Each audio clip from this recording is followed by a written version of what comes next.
aujourd'hui pour le Café PME Plus d'octobre avec la société Allelor qui va nous parler d'éco-conception, qui a supprimé, réduit ses déchets plastiques grâce à une démarche sur ses emballages secondaires. Donc, Cédric Gassement, qui est responsable marketing, Marie Trapp, responsable qualité et en charge du projet en particulier. Donc, chacun va nous expliquer un petit peu d'où vient cette initiative, quels ont été les freins rencontrés, et puis comment activer, pourquoi pas pour vous, cette initiative dans vos entreprises. Un grand merci à tous les deux d'avoir répondu présent aujourd'hui.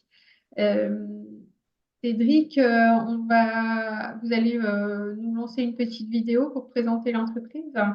Exact. Bonjour à tous. Je vous propose une petite plongée dans notre univers et ça commence tout de suite.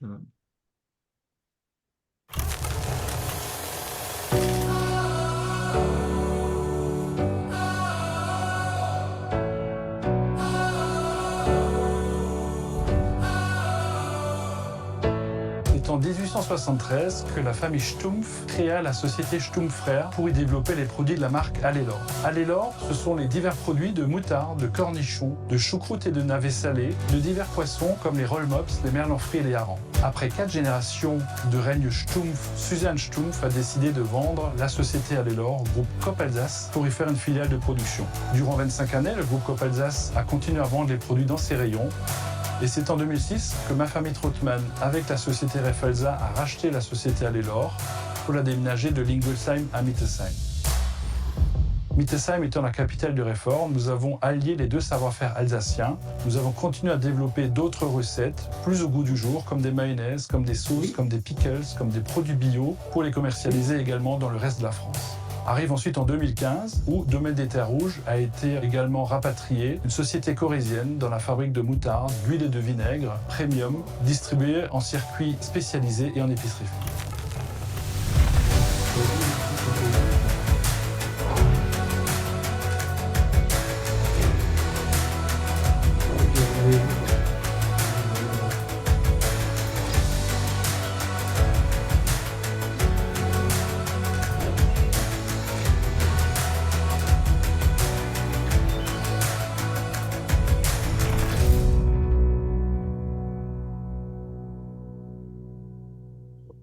Je me note, comme ça je les envoie avec le carton. Merci beaucoup pour cette présentation. Ça marche? On fait comme ça? Alors, je vais... Pardon, je me permets, j'ai le son sur une personne et je sais pas qui c'est. Si quelqu'un peut couper son son, on n'est pas dans retour. Merci beaucoup. Cédric, à vous. Oui, alors vous avez entendu Alain Trottmann, donc, qui est le directeur président général d'Allelor. Donc, nous sommes une PME familiale et indépendante en Alsace. Nous employons 20 salariés pour un chiffre d'affaires de 9 millions d'euros. Donc, vous l'avez bien compris, nous sommes fabricants de moutarde, réfort, sauces et condiments. Je pense qu'il n'y a pas de question sur la moutarde, les sauces. Ça parle à tout le monde. Peut-être que le réfort est peut-être plus une inconnue. Je me permets, c'est peut-être plus l'heure du café, mais le réfort, c'est un condiment, c'est un cousin, c'est un cousin du wasabi plus connu. Donc, c'est une racine qui est épluchée et broyée pour servir de condiment. Donc, c'est un goût plutôt relevé, mais pas brûlant comme du piment. C'est un exhausteur de goût particulièrement adapté pour se marier avec le poisson, la truite fumée par exemple, la charcuterie ou servir d'agrément dans des sauces chaudes sur une base de crème ou par exemple froide dans des vinaigrettes ou du fromage blanc. Voilà, c'est un condiment très connu dans les pays anglo-saxons, slaves et un héritage germanique en Alsace. Nous servons donc différents marchés avec nos condiments. Avec notre marque Allelor, nous servons la grande distribution, principalement dans la moitié nord de la France, ainsi que les industries agroalimentaires et la RHF. Nous fabriquons également des moutardes et produits bio à travers notre marque qui s'appelle Pic Assiette, que nous nous adressons aux magasins spécialisés bio comme Léa Nature ou La Vie Claire, aux magasins bio indépendants. Enfin, notre marque Premium Domaine des Terres Rouges est destinée aux épiceries fines, à la restauration, aux bouchers, charcutiers et traiteurs. Donc, dès l'origine de l'entreprise, dans les années 50, une filière locale a été montée avec des agriculteurs alsaciens pour s'approvisionner en racines de réfort, donc vraiment un approvisionnement 100% local. Et en 2008, dès que notre directeur Alain Trottmann a succédé à la tête de l'entreprise, le modèle a été dupliqué avec la filière de la graine de moutarde. Nous travaillons à présent avec une trentaine d'agriculteurs en Alsace qui nous fournissent de la matière première la plus localement possible. Donc, le lien avec les agriculteurs est très fort et rejoint notre ancrage territorial alsacien. On essaie de faire vivre vraiment ce terroir, cette gastronomie alsacienne. Nous sommes la seule entreprise en France à transformer les racines de Réfort et la dernière moutarderie en Alsace. Donc, on a vraiment un ancrage territorial qui est très important et cette stratégie de filière locale et d'ancrage de proximité étaient les prémices de notre politique RSE. Donc avant même qu'on utilise ces mots-là, on était déjà un peu impliqué dans cette stratégie. Et nous sommes labellisés Entreprise du patrimoine vivant depuis 2020. Et ce qui a fait suite ensuite à une labellisation PME+, et Alsace Excellence en 2021. Ça me permet une bonne transition, je crois, avec le sujet. Merci Cédric pour cette présentation. Je vous en prie. On va rentrer dans le cœur du sujet, c'est ça, avec Marie, peut-être plus particulièrement. Est-ce que vous pouvez nous partager comment vous avez initié le projet de réduction des déchets plastiques sur les emballages secondaires? D'où vient cette initiative? Alors bonjour à tous, moi je suis Marie Tram, donc je suis directrice industrielle au sein de la société depuis 12 ans. Et effectivement, sur les 4 dernières années, on a vécu beaucoup de crises finalement avec l'arrivée du Covid, en même temps presque que notre labellisation. Suite à cette première crise, eh ben, il y a beaucoup de choses qui ont changé. S'en est suivi la guerre en Ukraine avec, chez nous en tout cas, une activité qui a complètement été modifiée avec déjà une rupture sur la graine de moutarde et beaucoup de soucis d'approvisionnement sur le carton. Et du coup, avec ces difficultés d'approvisionnement, parce que on est vraiment déjà très ancré localement, donc on se fournit chez des cartonniers qui sont à 30, 50 km de chez nous, et on a fait face à des hausses exorbitantes, x2, x3 sur les cartons. Aujourd'hui, l'achat carton, c'est une grosse part chez nous puisqu'on a beaucoup de références de cartons différents, parce qu'on a beaucoup de références de pots différentes, de tailles de pots différentes. Donc, suite à ça, on s'est posé beaucoup de questions. Est-ce qu'on accepte tout simplement les hausses? Est-ce qu'on fait quelque chose pour pallier à ça, pallier à ces ruptures de carton? Donc, on s'est posé plein de questions et ça nous a conduit à réfléchir sur le dimensionnement de nos caisses carton. Aussi parce que dans une démarche un peu plus écologique, on avait toujours ce fameux scotch qu'on venait utiliser pour fermer nos caisses américaines. On avait toujours historiquement sur la société Refalsa, qui était plutôt du Réfort et qui était vendu plutôt au frais. On avait des plateaux en carton qu'on filmait ensuite en plastique. Donc il y a eu des problèmes de cadence aussi, puisque les cartons sont remplis, sont repris, sont mis dans une machine pour être filmés, on les reprend, on les met sur palette. Et nous, avec cette crise de la moutarde, on a vu notre volume d'activité se doubler, voire se tripler. Donc, il a fallu faire face à plusieurs problématiques en même temps, ce qui a fait accélérer un petit peu cette transition sur des cartons plus éco-conçus. Éco-conçus, c'est-à-dire qu'on a cherché à réduire au maximum la quantité de carton qui était utilisée pour maintenir nos 6 pots ou nos 12 pots ensemble, et à supprimer complètement cette main-d'œuvre inutile de remise du film plastique, de reprise en main, etc. Donc, on a mis à plat tous nos formats de carton pour essayer de regrouper certaines références. Pas facile, puisqu'on a des pots de 200 grammes, on a des pots de 350 grammes, on a des colisages par 6 qui sont historiquement plutôt sur la gamme des moutardes, et des colisages par 12 historiquement plutôt sur la gamme des réforts. Donc tout ça, on ne pouvait pas y toucher dans ce contexte de crise, et puis sur des référencements qui durent maintenant depuis plusieurs dizaines d'années. Donc tout ça, on n'y a pas touché. On a simplement on a missionné 2 de nos cartonniers pour travailler avec nous sur ces sujets. Donc ça s'est fait sur plusieurs mois quand même si ça s'est fait assez vite. Finalement, la transition a duré quelques mois parce qu'il a fallu faire plusieurs prototypes.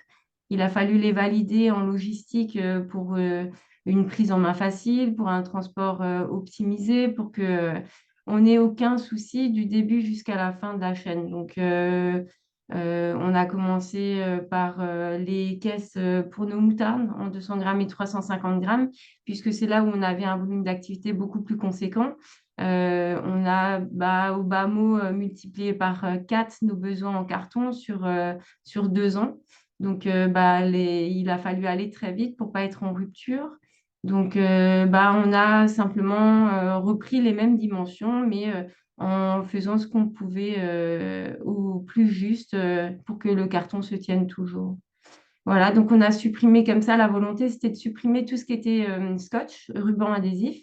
Donc l'idée, c'était de fermer, d'ouvrir déjà la caisse de manière automatique. Donc on a créé des outils spécifiques pour chacune de ces caisses, ce qui nous a quand même permis d'optimiser la cadence en production, puisque au lieu de prendre le carton, de le poser sur la scotcheuse, de remplir les cartons, de les mettre, de les faire passer dans la scotcheuse, de les reprendre et de les mettre sur la palette, parce que chez nous, tout se fait encore en mode manuel, parce qu'on a beaucoup de formats différents. Aujourd'hui, on ne pourrait pas automatiser ce poste-là.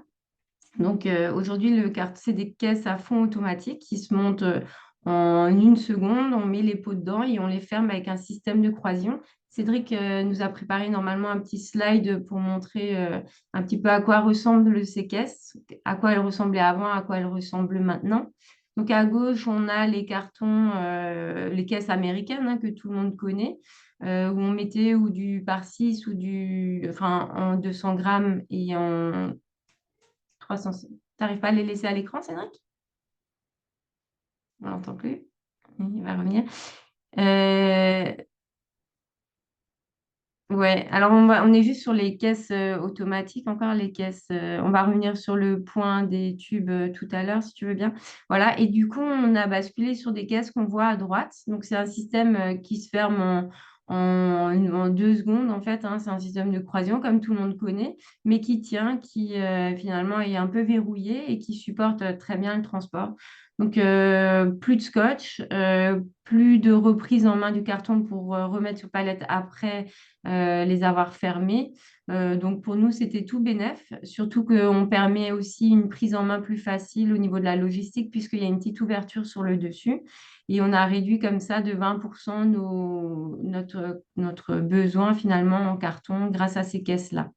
Et puis, le scotch, hein, je ne vous cache pas que depuis, ça, c'était sur une année. Depuis, on a économisé des kilomètres et des kilomètres, d'autant plus qu'on a multiplié nos volumes quand même par 2, par 3, par 4, parfois sur certaines références pendant la crise, quoi, hein. Donc voilà, pour nous, c'était tout bénef. Aujourd'hui, on est dans un local de conditionnement qui est optimisé à 100%. On n'a plus une place, donc d'avoir une machine en moins, donc cette fameuse scotcheuse en moins dans le local de conditionnement, ça nous a aussi permis de faire un gain de place. Enfin voilà, c'était tout bénef pour nous. Les opérateurs, ils y voyaient ici que du positif, puisque ils y gagnaient en praticité, en manipulation, en main-d'œuvre, en productivité. Enfin voilà, c'était tout bénef. Plus de changement de rouleau de scotch, plus de carton mal fermé qu'il faut reprendre en main. Voilà, et tout ça, finalement, l'outillage, parce que tout le monde sait, hein, quand on conçoit des cartons comme ça, on a un outillage à développer, sachant que sur des caisses américaines, il n'y a pas d'outillage, mais ça nous a, je pense qu'en 3 mois, on avait amorti nos outillages et encore, voilà. Donc on n'a pas subi de hausse, on n'a pas eu besoin de multiplier par 2 ou par 3 le prix de nos cartons. On a plutôt réduit la quantité de cartons juste en faisant un outil pour les créer quoi, chez nos cartonniers. Voilà. Ensuite, on s'est attaqué par la suite à nos plateaux de réfort. Donc, Cédric vous a expliqué ce que c'était le réfort. La problématique de ce produit, c'est que 80% sont stockés au frais. Donc, il a fallu utiliser une matière un peu renforcée. C'est du craft qui supporte l'humidité. Et là, la particularité, c'est qu'ils sont par 12. Et donc, on partait d'un plateau où on mettait, où pareil, c'était un simple plateau qui se montait en 1 seconde. Mais par contre, on mettait 12 pots et on les repassait dans une filmeuse. Donc, tout l'enrobage du film plastique, une reprise en main aussi. Donc, on a basculé sur le même principe de carton avec encore une économie. Alors là, on a mis plus de carton, mais par contre, on s'est affranchi de toute la partie plastique et de main-d'œuvre où il fallait le passer dans la filmeuse encore et une machine en plus dans le conditionnement. Donc pareil, là c'était sur un an. Je ne vous cache pas aujourd'hui que on a dû économiser 3 fois, 4 fois le chiffre qui est affiché là, puisque ça fait maintenant 3 ans qu'on a basculé sur ce conditionnement-là, 2 ans pour certaines références. Et puis le petit dernier, celui-là on a basculé cette année, c'était le seau de 1 kg, où pareil c'était un plateau qu'on filmait. Reprise en main aussi, qu'on a mis dans un carton fermé. Donc, au niveau des plateformes logistiques aussi de nos clients, on a gagné parce que le film, parfois, il se cassait, il craquait, on perdait un petit peu toute la praticité du produit avec maintenant une caisse pardon, automatique avec un fond qui se monte très rapidement et puis au-dessus, toujours une économie de carton où on ne vient pas fermer la caisse en entier, quoi. Voilà pour la partie caisse de regroupement pour les pots verts et les seaux en plastique. Et puis, c'est un peu dans l'autre sens, mais on a aussi un volet tube aluminium. On a aujourd'hui 4 F dans ce format-là. C'est un format très écologique, le tube alu, puisque tout le monde sait que l'aluminium, il se recycle à l'infini. Donc, on a vraiment parié sur l'avenir avec ce tube-là. On aimerait bien que nos consommateurs y adhèrent un petit peu plus, hein. C'est quelque chose qui est un peu plus connu dans les pays germanophones, etc. C'est un conditionnement qui se voit plus là-bas. Mais aujourd'hui, on ne transporte pas de verre, donc c'est beaucoup plus léger. Enfin, il y a beaucoup moins de contraintes environnementales là-dessus. Malheureusement, jusqu'à il y a quelques années, on avait une cartonnette dans laquelle chaque tube aluminium était glissé. Et pareil avec toutes les augmentations de prix et puis avec notre démarche PME+, on a voulu réduire nos emballages au maximum. Donc, on a supprimé ces cartonnettes en créant un plateau, un prêt-à-vendre avec forcément un petit peu de technologie parce qu'il fallait maintenir ces 12 tubes debout. On a gagné aussi en praticité puisque nos clients aujourd'hui, ils glissent ce présentoir directement dans leur meuble. Ils n'ont plus besoin de sortir ces 15 cartonnettes d'un carton et de les glisser dans un meuble ou dans les linéaires. Ils le mettent tel quel. On a gagné en productivité forcément puisqu'on ne reglisse pas chaque tube dans une petite cartonnette puisque c'était fait manuellement. Et la caisse, elle est beaucoup plus simple derrière puisqu'on vient juste mettre une coiffe par-dessus. Voilà un petit peu ce qu'on a fait chez nous. Forcément, plus les années passent et plus on optimise tout ça. Dans cette démarche-là aussi, il y a un concept de réduction des déchets global, puisque derrière, on réutilise aussi tout ce qui est carton, de regroupement, par exemple, de nos capsules, on utilise beaucoup de capsules. Tous ces cartons-là, on les réutilise pour faire des colis pour le e-commerce. On a acheté une matelasseuse aussi. Je pense que ça, c'est important de l'échanger aussi. C'est une machine qui grignote le carton et qui en fait un accordéon pour faire tous ces colis post. Donc, on réutilise tous les déchets carton pour faire des colis post pour le e-commerce. Donc, aujourd'hui, on n'a vraiment plus beaucoup de déchets. On trie tous nos déchets, tout ce qui est plastique épais, tout ce qui est plastique fin, tout ce qui est plastique de couleur, on sépare tout. Et on a aujourd'hui réduit de moitié le coût de recyclage de nos déchets, puisque plus beaucoup de carton, plus beaucoup de plastique. Et en plus, le plastique, on le sépare tout de suite chez nous dans des gros ballotins en plastique. On sépare tous nos plastiques pour faciliter le travail au triage derrière de nos prestataires de déchets. Voilà, globalement, un petit peu la démarche dans laquelle on est depuis 3-4 ans. Voilà, je ne sais pas Avec s'il y a le son, des pardon. questions, si j'ai été... Merci beaucoup, Marie. C'était très clair. Moi, j'ai quelques questions au fil de l'eau, mais peut-être qu'elles vont être posées aussi. C'est surtout sur l'organisation en interne. comment les équipes ont perçu, enfin, en amont et en aval du projet, la transformation.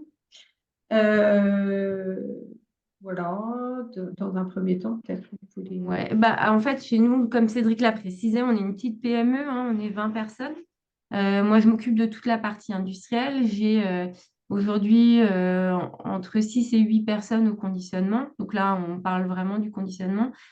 Forcément, vous venez avec une solution beaucoup plus pratique où le personnel n'a pas besoin de reprendre en main les cartons, n'a pas besoin de s'occuper d'une scotcheuse, n'a pas besoin de s'occuper d'une filmeuse.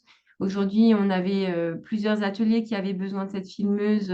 Donc, parfois, il fallait une organisation, un ordonnancement de production pour que les deux puissent l'utiliser. On n'a plus besoin de se soucier de tout ça.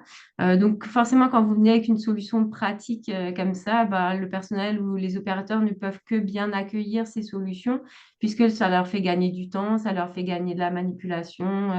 Enfin, ça optimise tout le poste, quoi. Derrière cette fameuse tubeuse pour les cartonnettes, on avait 3 personnes qui devaient prendre les tubes, éteindre la machine, allumer la machine, suivre la cadence, mettre ces tubes dans des cartonnettes, les cartonnettes dans un carton de recoupement, encore une fois. Là, on prend le tube qui sort de la machine, on le met dans un présentoir.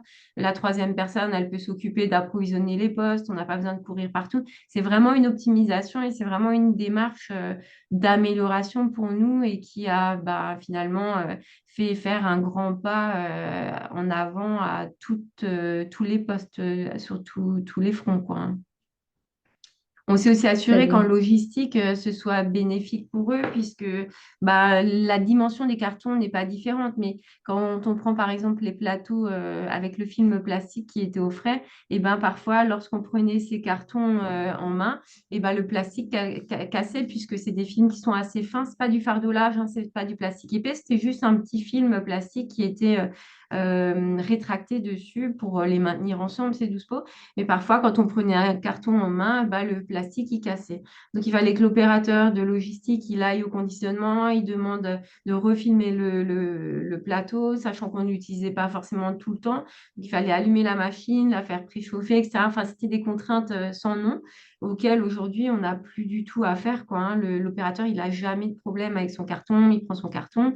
D'autant plus qu'on a créé avec l'ouverture une petite, c'est côté pratique, hein, puisqu'on échange aujourd'hui avec des gens qui sont confrontés aux mêmes problématiques. Mais cette petite encoche au-dessus aujourd'hui, elle permet de tirer quand on prépare les colis, de tirer vers soi le carton, alors qu'avant, on n'avait pas cette prise-là. Donc, il fallait qu'ils prennent le carton en entier. Aujourd'hui, il peut les prendre par là, quoi.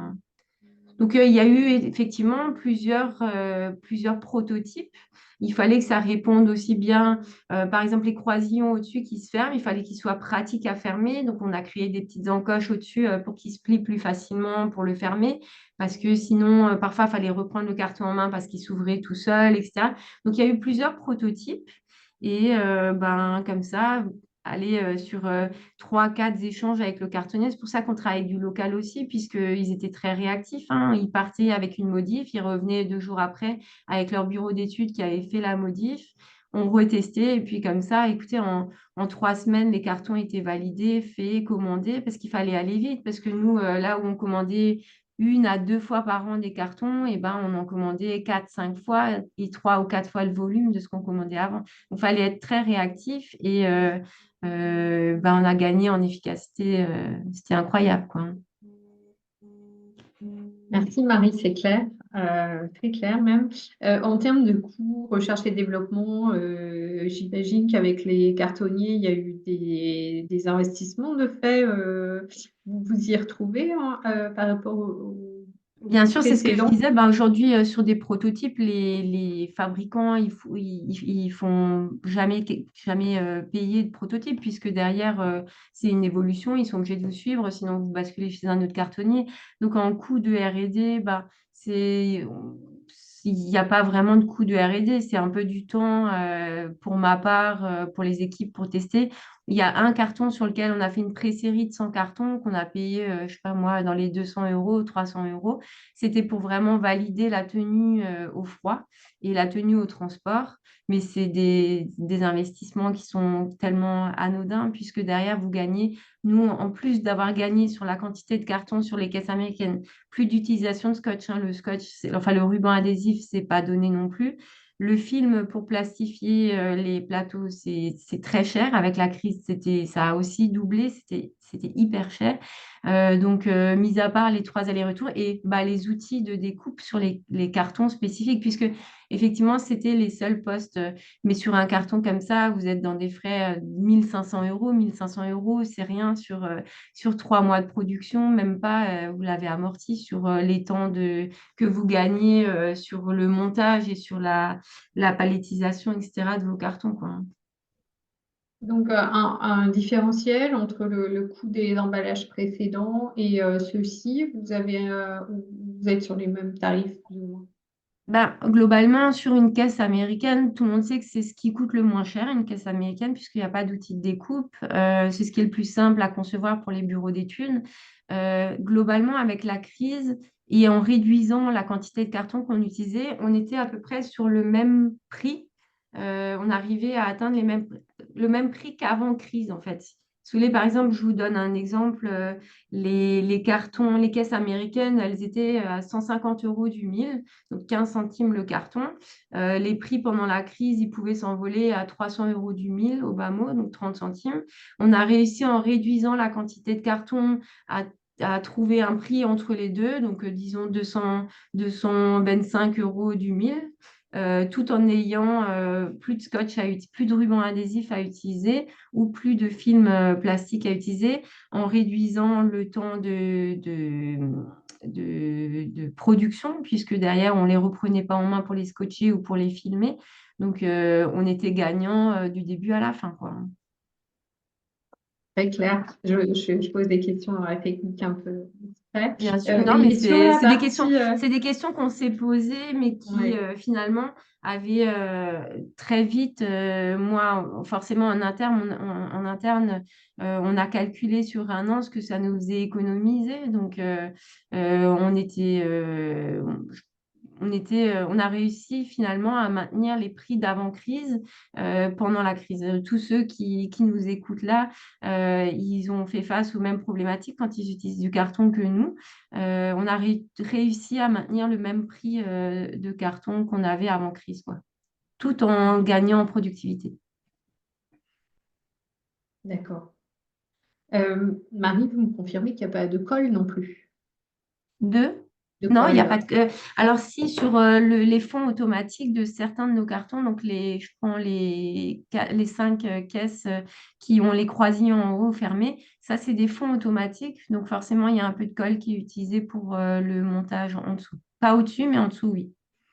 Ok, Mais il y a vraiment on a réduit au maximum ce qu'on pouvait utiliser en colle. très bien. Quels ont été les freins que vous avez pu rencontrer? Les freins, c'était, on a eu une contrainte de temps puisqu'il fallait aller très vite. Ça aurait été plus simple pour nous de valider le prix x2 pendant la crise et de les avoir la semaine d'après. Nous, on a fait le choix à un moment donné d'aller très vite, quitte à remodifier encore une fois s'il fallait le format du carton, mais pour pas payer le double de nos cartons. Après, on l'a vu arriver très vite puisque les cartonniers, ils sont vraiment liés au cours du marché du carton. Donc, ils nous ont avertis très vite des hausses qu'ils allaient pouvoir voir. On a un avantage aussi, c'est qu'on achetait toujours pour un an de carton. Donc, on arrivait à stocker chez nous ou chez nos cartonniers l'équivalent d'un an de production. Donc, on avait du coup, comme on a multiplié par 2 ou par 3 nos volumes, c'est arrivé plus vite que prévu, mais on a su réagir très vite pour recommander et refaire ces cartons. Et puis, on a eu la chance, comme on travaillait, ça c'est très, très PME+ aujourd'hui, mais comme on travaille aujourd'hui avec, et qu'on le faisait déjà avant d'être PME+ aussi dans notre démarche, avec des cartonniers très locaux pour nous. Je le disais tout à l'heure, à moins de 50 km ou de chez nous. C'est des gens qui ont pu venir très vite. On n'a jamais été liés aux frais d'envoi des prototypes, etc. C'est les commerciaux qui venaient, qui déposaient le carton. On faisait les modifs en temps réel. Ils repartaient avec le prototype modifié. Ils le faisaient. Le surlendemain, j'avais une nouvelle maquette. Donc, ces freins-là, grâce à la proximité de nos cartonniers, on a pu s'en affranchir. Et effectivement, dans cette boucle-là, on a, entre guillemets, switché à un fournisseur allemand avec lequel ça aurait été beaucoup plus long de travailler pendant toute cette démarche. Et puis, eux n'étaient pas forcément dans ces démarches d'éco-conception comme le sont aujourd'hui nos cartonniers avec lesquels on travaille, quoi. Ils ne comprenaient pas forcément la problématique. Donc, c'est là aussi qu'on a pu sélectionner les gens avec qui on avait vraiment envie de travailler, quoi. Très bien, merci Marie. J'ai des questions dans le chat que je vais vous adresser. Donc voilà, tel quel. Concernant les cartons contenant les pots de moutarde avec le système de croisillon, est-ce que c'est la photo qui rend comme ça, mais il ne voyait pas le produit qui n'est pas totalement protégé par le carton. Il y a une fenêtre par laquelle les pots sont en contact avec l'extérieur. Comment vous avez géré les questionnements qui sont relatifs à la food défense ou aux actes malveillants euh, à part une potentielle invasion par des nuisibles ou autre? Aujourd'hui, c'est en échangeant avec nos fournisseurs, pardon, avec nos clients. Nos clients, on les livre déjà avec des plateaux de cornichons qui sont complètement ouverts, puisque tout le monde aujourd'hui essaye de réduire au maximum ses emballages. Quand vous allez en supermarché, tout ce qui est yaourt, etc., c'est simplement des plateaux et non pas des cartons fermés qui sont livrés en magasin, puisqu'en magasin, aujourd'hui, je peux aussi basculer là-dessus, c'est qu'en magasin, nos interlocuteurs, ils étaient contents puisqu'ils n'ont plus besoin de prendre un cutter pour ouvrir les caisses américaines. Ils n'ont plus de film plastique. Quand ils ouvraient nos réforts, ils avaient un plateau d'un côté, ils avaient du film plastique. Ils ont aussi l'obligation de trier leurs déchets. Là, on leur proposait plus que du carton et plus du film et plus du scotch où derrière, il y a un tri qu'ils doivent eux aussi refaire. Donc, on n'a jamais eu de retour concernant un potentiel problème d'acte de malveillance ou etc. Nos produits, ils sont fermés avec un vide vapeur. Donc, quand il y a un problème sur un pot, etc., ça nous remonte d'office. Donc, on a une sécurité sur la fermeture de nos pots, quoi. Merci Marie. Une question sur les palettes. Est-ce que vous filmez ou non vos palettes? Les palettes qui partent au transport pour nos clients, oui, évidemment, elles sont filmées. Là aussi, on a essayé en partenariat avec notre fournisseur de films, on a travaillé aussi sur la qualité du film et sur le nombre de tours qu'il fallait faire sur la machine pour optimiser la quantité de film utilisé à ce moment-là, quoi. Parce que vous pouvez D'accord. partir sur un film plus résistant, plus fin et plus cher, mais quelque part, si vous utilisez moins de plastique, vous êtes aussi gagnant dans l'histoire, quoi. Effectivement. Une question de Baptiste du Grenier des Gastronomes qui rejoint la première question. Est-ce que vous avez plus de problèmes de casse ou de vol pendant le transport? Pas du tout. On a beaucoup moins de casse, puisque forcément, je parlais des plateaux de réfort tout à l'heure, où le film cassait. Quand vous avez un plateau et que le film au-dessus se casse, les pots, ils peuvent tomber. Là, le carton, il ne peut pas s'ouvrir et les pots ne peuvent pas tomber tout seuls. Donc, on a beaucoup moins de casse. En interne aussi, puisque le film plastique, il a tendance à glisser un petit peu. Donc, quand vous mettez deux couches de plateaux filmés l'un sur l'autre, si vous freinez avec votre gerbeur ou que au moment où on les met en rack, etc. Savoir que nous, on fait très peu de palettes monoproduits. C'est que du picking et les palettes, c'est du multi-produit. C'est beaucoup plus simple de palettiser du carton que de palettiser du film plastique, quoi. Bien sûr. Euh, Très bien, merci Marie. Donc, il y a une dernière question dans le chat. Comment est-ce que vous protégez les présentoirs des tubes? Vous avez évoqué un étui qui vient par-dessus le carton de présentation, mais comment concrètement ça se manifeste? Alors, en dessous, c'est un présentoir enfin, c'est du carton renforcé dans lequel on vient placer 3 lignes de 5 tubes. Donc, c'est un regroupement par 15. Celui-là, on ne l'a pas changé puisqu'on n'avait pas envie de changer les conditionnements avec nos clients. Et derrière, il y a une coiffe c'est une demi-caisse américaine en fait, qui vient se mettre par-dessus les tubes. Je ne sais pas, Cédric, tu peux peut-être partager la photo de la caisse des tubes, du présentoir. Et c'est du carton assez épais. Et alors, il faut aussi s'imaginer que chez nous en interne, quand on fait des palettes multiproduits, on va toujours placer les cartons de tubes au-dessus, puisque forcément, c'est de l'alu. Nos cartons de pot en verre sont porteurs, les cartons de tubes ne sont pas porteurs. Donc, eux, ils vont venir au-dessus de nos palettes à destination de nos magasins. Mais aujourd'hui, il y a juste, effectivement, on ne le voit pas, mais il y a juste une demi-caisse américaine qui vient par-dessus les 15 tubes, là. Et en D'accord, magasin, ben, ils enlèvent la demi-caisse américaine au-dessus et ils glissent le présentoir en rayon directement. très clair, c'est comme une boîte qui vient par-dessus, comme un couvercle C'est ça. cartonné. Parfait. Est-ce que le montage des cartons est mécanisé? Nous demande Marie chez Gabriel Coulet. Non, alors c'est un sujet qu'on me pose souvent, mais aujourd'hui, la petite PME qu'on est, on fait énormément de références de produits différents, que ce soit en moutarde, en réfort, en mayonnaise. Aujourd'hui, on a au bas mot une bonne dizaine de cartons différents. Aujourd'hui, mais parce que c'est un petit peu notre ADN hein, de répondre à toutes les demandes. Et aujourd'hui, non, c'est les plateaux, enfin les caisses, comme on les a vues, elles viennent à plat. Et c'est des caisses automatiques, à fond automatique. Donc, on vient juste les monter chez nous en manuel via l'opératrice en fin de ligne. Mais en une demi-seconde, le carton est monté, quoi. C'est pour ça qu'on parlait tout à l'heure du point de collage. Donc, c'est des caisses automatiques. Donc, il y a juste un point de colle en dessous et il y a un système de montage automatique.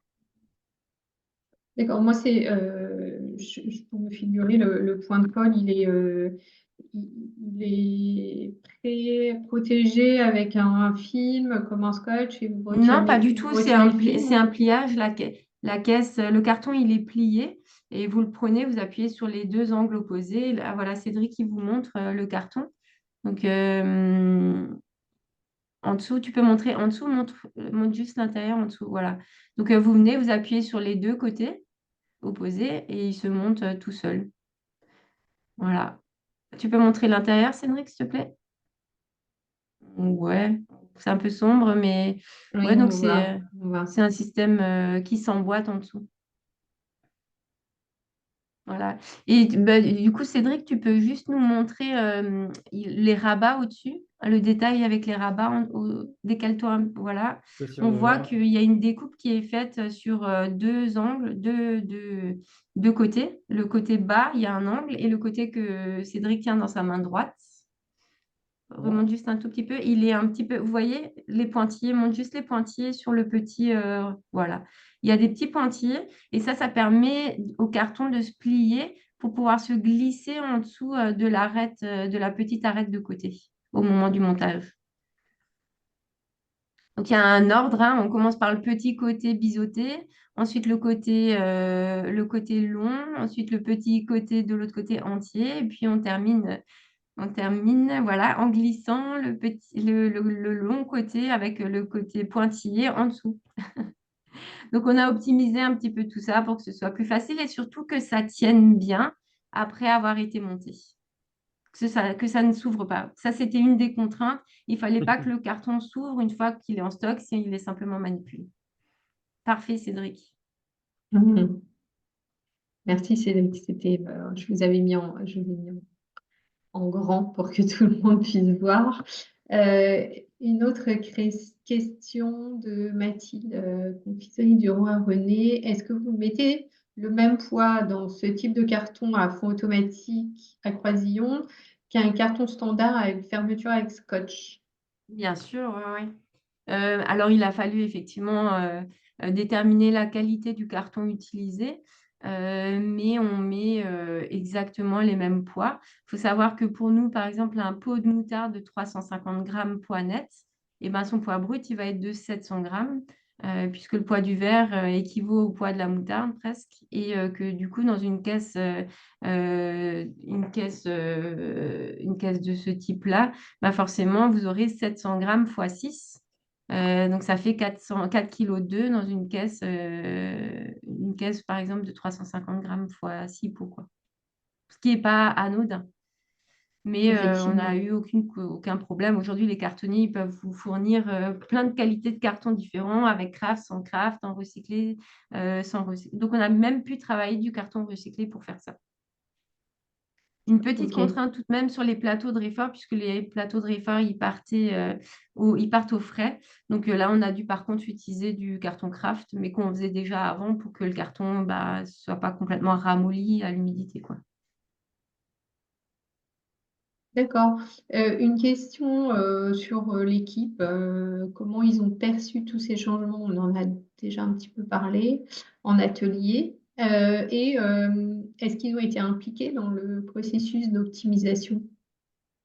Alors oui, alors comme j'ai dit tout à l'heure, hein, chez nous, c'est une équipe réduite, hein. Vous n'êtes pas face à 50 personnes qui doivent valider le carton. Donc les prototypes, c'est moi qui les faisais en partenariat avec eux. Je suis la première à les tester. Et puis derrière, ben, on a fait des pré-séries. Et puis forcément, quand vous venez et qu'on a quand même dû absorber des cadences et des volumes beaucoup plus importants. C'était assez nouveau pour nous, hein, parce qu'avant, on pouvait basculer entre 3 et 4 références différentes par jour. Là, on faisait parfois des journées où on faisait qu'un type, un format.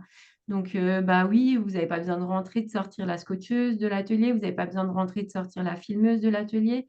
Vous avez des cartons que vous reprenez une seule format. Donc, quand vous venez avec des solutions pour améliorer le poste de travail, c'est forcément très bien accueilli. Le retour, il était 100% positif, voire 200% positif pour les opératrices, quoi. Parfait. Merci Marie. Moi, j'ai une question plus particulièrement par rapport aux enseignes. Quand vous avez développé le plateau tube, est-ce que c'est en collaboration avec vos clients ou vous avez poussé l'innovation et c'était à votre initiative? Est-ce que ça a été une demande de leur part, un Non, pas du échange? tout. Non, non, c'était pas du tout une demande de la part de nos clients. C'était vraiment une volonté en interne de réduire et de donner le là sur la démarche de l'entreprise. Quand on s'engage chez nous, on l'a toujours été, mais on s'est encore forcé à le faire bien plus avec notre démarche PMU+. On a vraiment voulu, et parce que c'est dans notre ADN, c'est le patron qui a initié ça il y a bien longtemps déjà, hein, sur le tri des déchets parce que ça lui tenait à cœur. On l'a poussé encore plus loin il y a 2 ans en changeant de prestataire, en optimisant tout le tri. On a identifié toutes les sources de déchets potentiels qu'on pouvait avoir. On a trouvé une issue de recyclage pour tous nos déchets. Ceux qu'on ne savait pas trier, on les a complètement éradiqués de l'entreprise. Aujourd'hui, on a très, très peu de déchets, que ce soit des déchets de prod, puisque aujourd'hui, nos racines de réfort, on les travaille presque à 100% au détail de l'épluchure qu'on composte aujourd'hui et qu'on épand par la suite. On a 0 déchet en fait. On a juste ces fameux plastiques en déchets, ces plastiques qu'on aide à recycler et qu'on trie à 100% pour nos prestataires de recyclage derrière. Donc non, pour revenir au carton présentoir des tubes, on a proposé une solution plus pratique pour eux, pour les opérateurs qui doivent remplir les magasins le matin, puisque derrière, on n'a pas besoin d'ouvrir avec un cutter, on n'a pas besoin de placer tube après tube, cartonnette après cartonnette dans le rayon. On leur propose un présentoir. Au lieu de prendre 15 fois une cartonnette en main, ils prennent une fois un présentoir. Donc, forcément, ça a été très bien accueilli, quoi. D'accord. Parfait. Bah, écoutez, je pense on a eu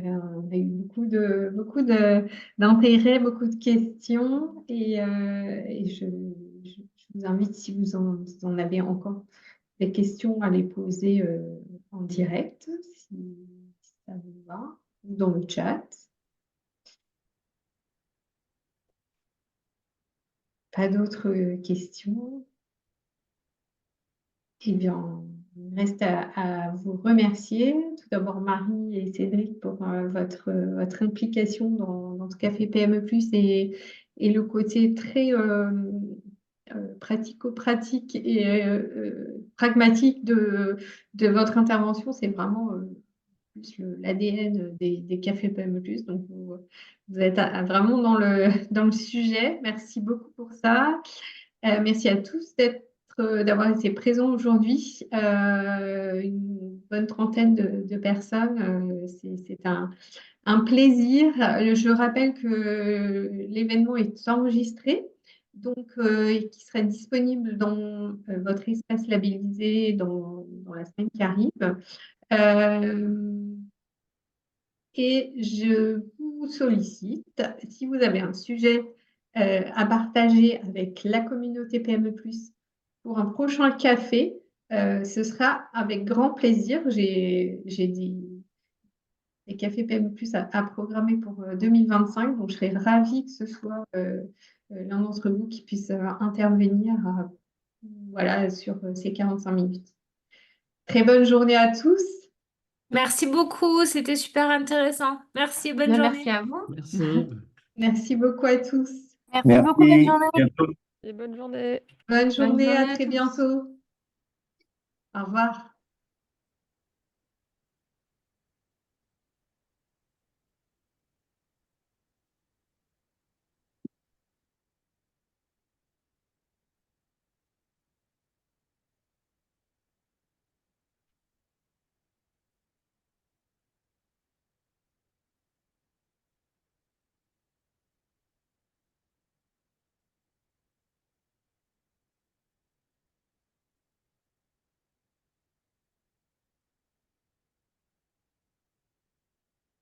Bravo Cédric pour ton montage. Merci. Ça va, t'as géré. Ouais, Ça en va. fait, tu as un décalage entre le moment où ça s'affiche et ce que tu vois à l'écran. Comme moi, j'ai